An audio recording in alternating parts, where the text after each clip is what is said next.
We're on? Mm-hmm. Yay! Hi! Hey! I feel like I want to say, welcome to Temple Frolic Talk and our public diary. Today we are going to dive deep into this beautiful human with the inquiries A Minnie Mouse here. Yeah, oh yeah, I'm Minnie Mouse. I was celebrating my fun side and being frolicky. I even got a Minnie Mouse necklace great. on. Mm-hmm. Yeah. You helped dress me. Yeah, you're good at that. So we decided we are going to dive deep into gender. And I'm going to interview you and ask you some questions about your journey. And you're welcome to say no. I'm not comfortable speaking into that right now. Or, this is your space. This is, you can't fuck this up. I'm really passionate about your voice and creating a space for it. Thank you. Yeah. Yeah, you have been. Yeah. Super supportive. Thank you. And so I would say, my first question would be to educate and inform people. Can you tell us your memories and what happens in your body, the feelings that come up when you think about your birth and the experiences that you're curious about, and the experience of being assigned a gender, or your choice about your gender being taken from you? Yeah. So, just starting off, I was biologically born a female, as far as I know. But there are conditions besides transsexual called intersex that can sometimes happen, where you have both physical parts, and the doctors, at the time that we were born until very recently, would assign you the gender that's easiest for you, for them to make normal. And so right now, I know my earliest memories, I always felt like I was in the wrong body. I knew that I was a girl, that I had a vagina, but for example, I asked Santa for a penis when I was 3, but I knew I couldn't ask Santa to his face, that wasn't the right way to do it, so I prayed to him. And just, I always preferred playing with boys' toys, and I wanted to shop in the boys' department. And my experience as a young kid was also that society, even though I had long hair and my mom dressed me like a girl, they were confused about my gender too. So, yeah, that's what I can remember. There's a lot more in that area. And so with that, that's a lot. And so I want to just take a moment and let that land.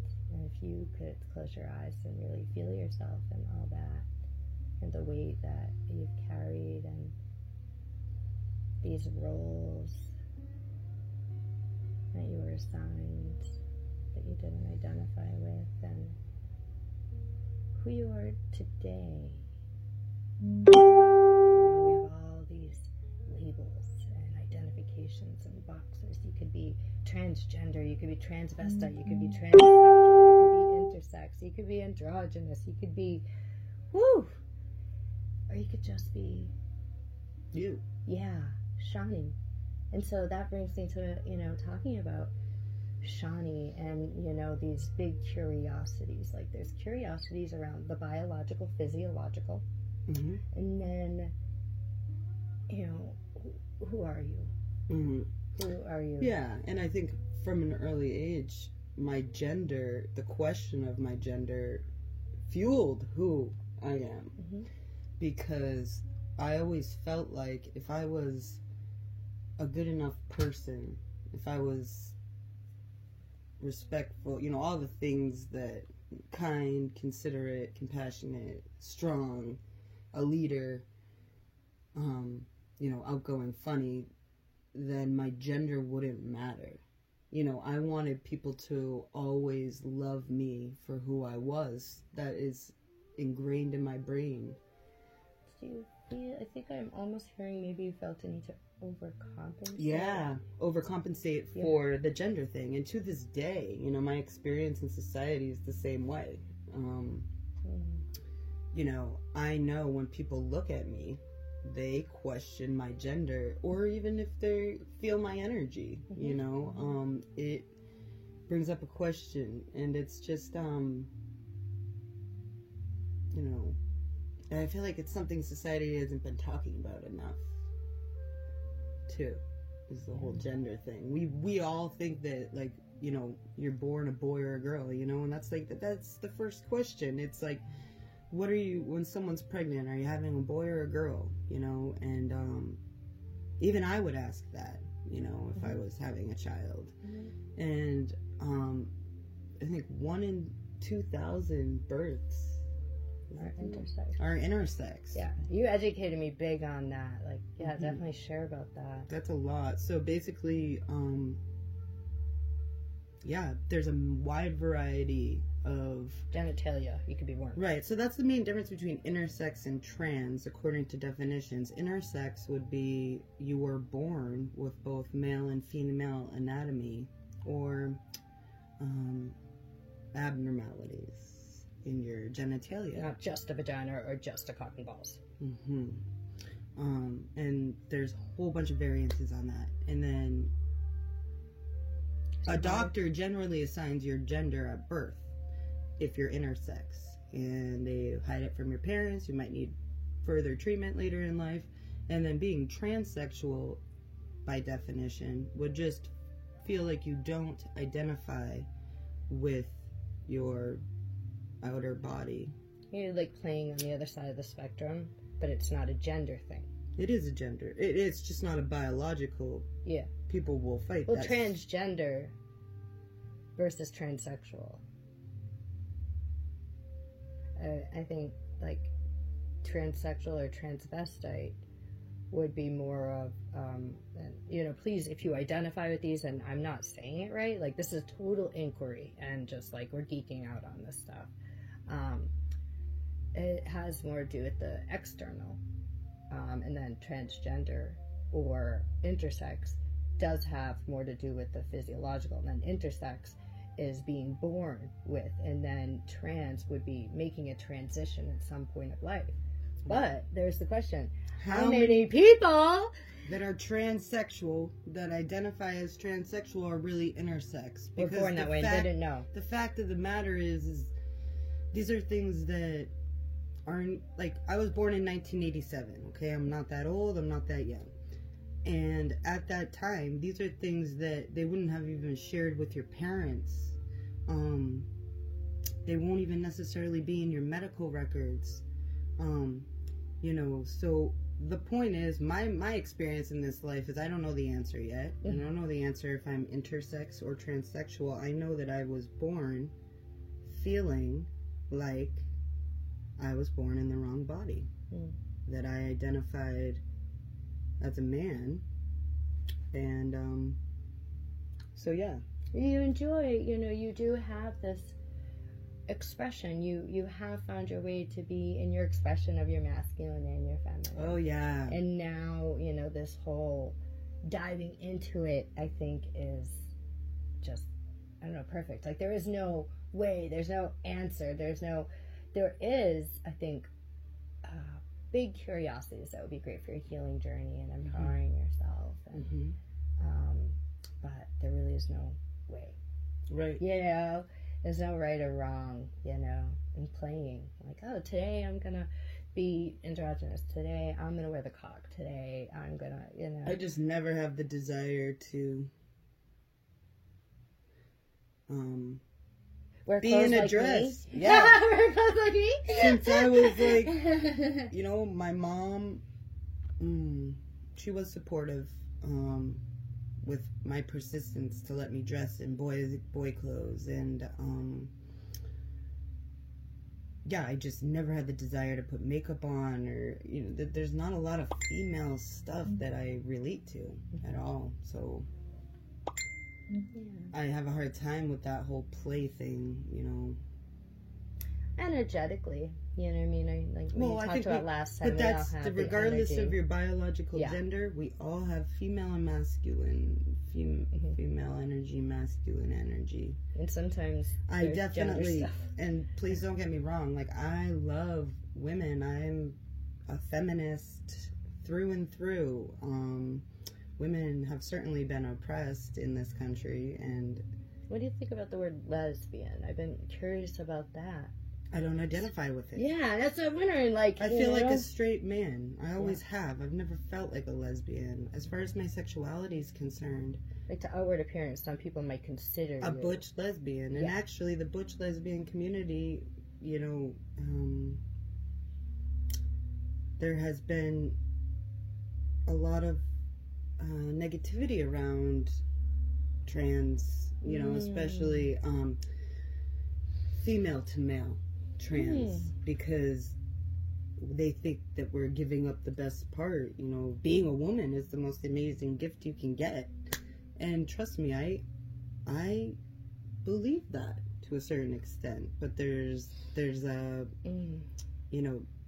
I also think that my whole point is, through and through, you can't help the way you felt about something since you were born.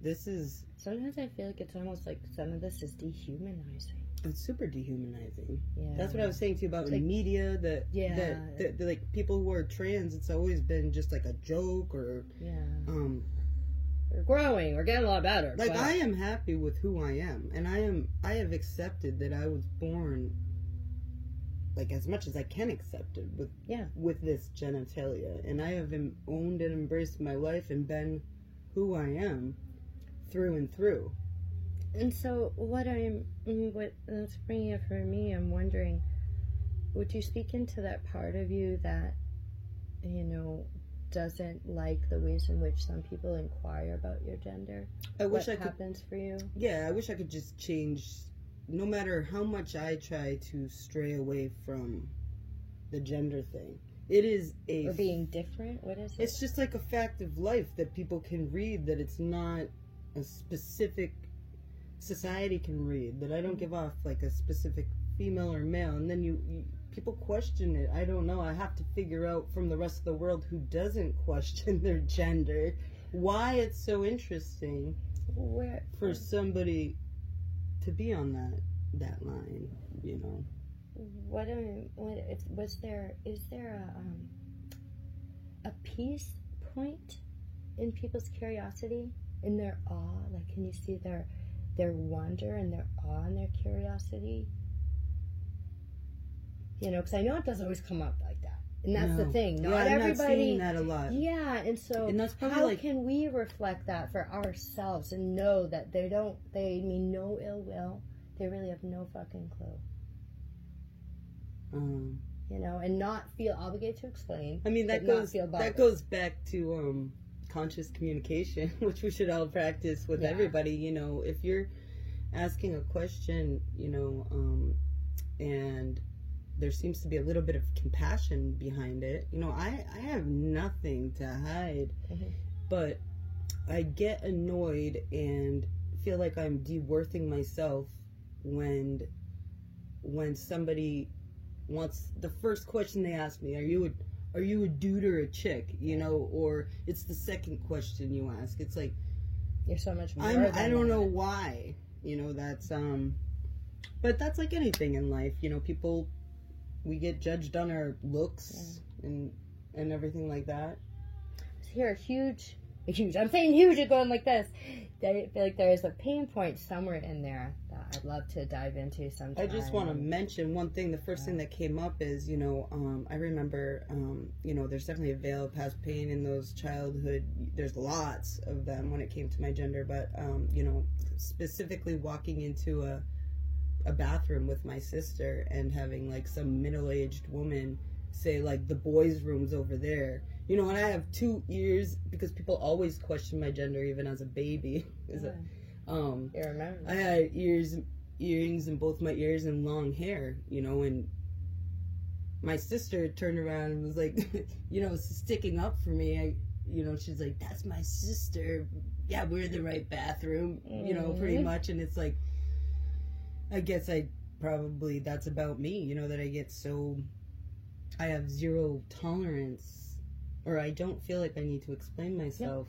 And I think the more you find that love and tolerance for yourself and your journey with gender, the easier it will be to have that tolerance for those that don't. Yeah. You know, and that's these conversations doing this. Mm-hmm. You know, letting yourself be curious. Mm-hmm. And I feel like it helps open up those, seeing the childlike wonder and the innocence in people's inquiry. Mm-hmm. You know. I do have to say, I haven't felt outcasted by the world or bullied regarding my gender. Yeah, good. My gender issues are very close to home, you know. And I think they're fun and sexy, and I think these conversations help create more access points to the celebration of the unique being that you are. Thank you. Beyond your gender. Yeah. Like, that's, like, me being blind, right? I get so annoyed talking about it sometimes, but then some people are like, yeah, but it's your superpower, it's, like, makes you special, you know? I have, like, this thing, you know, and that's, like, your thing, you know? But I can relate to it as, like, people ask me about my blindness all the time and having to explain that. Mm-hmm. So I understand that so deeply, and I'm also, you know, I can empathize with wanting to, I say all the time, I'm a blind girl. Like, I'm getting really comfortable with that. I want to be comfortable with that, but at the same time, I'm Candace, and I'm so much more.